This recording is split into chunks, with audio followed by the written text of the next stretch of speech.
আমি ট্রমাটাইজড, আমি নর্মাল সিচুয়েশনে নেই। আপনারা বিশ্বাস করেন, আমার পুরো শরীরে যখন আমি শল দিয়ে নিজেকে ঢেকে রেখেছি। আমার তো এভাবে আপনাদের সামনে আসার কথা ছিল না। আপনারা প্রত্যেকটা মানুষ যদি পারেন আমাকে মাফ করে দিবেন। আমার কোনো কথা কেউ মনে নেবেন না। আমি মেন্টালি একদমই সুস্থ নাই। যদি পারেন আমার পাশে থাকবেন, আর যদি না পারেন তাহলে অন্তত এই ট্রল করা থেকে দূরে থাকুন। আমি বাঁচতে চাই। আমার পরিবার আমাকে পুরোপুরি সাপোর্ট দিচ্ছে।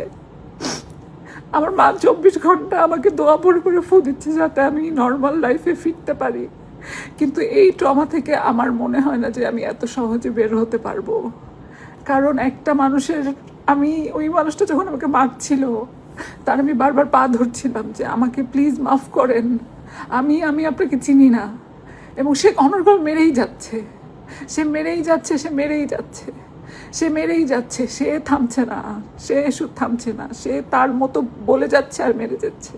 ক্ষমতা, টাকার কি এত পাওয়ার হতে পারে?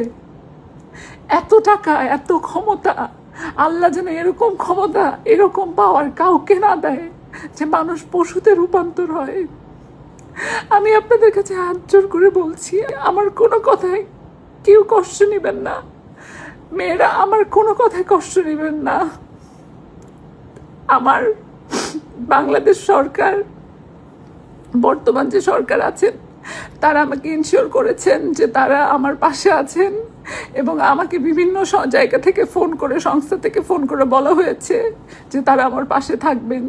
কিন্তু আমি আমার জীবনের রিস্ক ফিল করছি। দিন শেষে কি আমার তারকা হওয়া, অভিনেত্রী হওয়া, মডেল হওয়াটাই অপরাধ? যদি অপরাধ হয়ে থাকে তাহলে আমি অপরাধী, কিন্তু আমার গায়ে হাত দেওয়ার অধিকার কার? ফোকাসটা তো এখানে থাকা উচিত। তারপরেও সবার শেষে আমি এত কথা বলতেও পারছি না।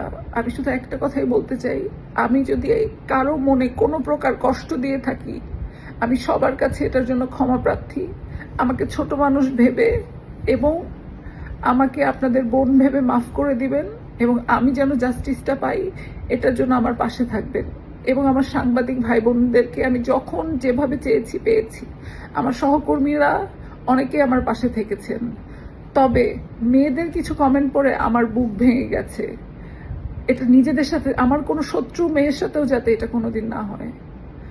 আমাকে আপনারা দোয়া করবেন আমি যেন সুস্থ হয়ে আবারও সেই চিরচেনা স্নিগ্ধা, সুন্দর মিষ্টিভাবে আপনাদের সামনে আসতে পারি, আমার ক্যারিয়ারটাকে সুন্দরভাবে সামনের দিনে নিয়ে যেতে পারি।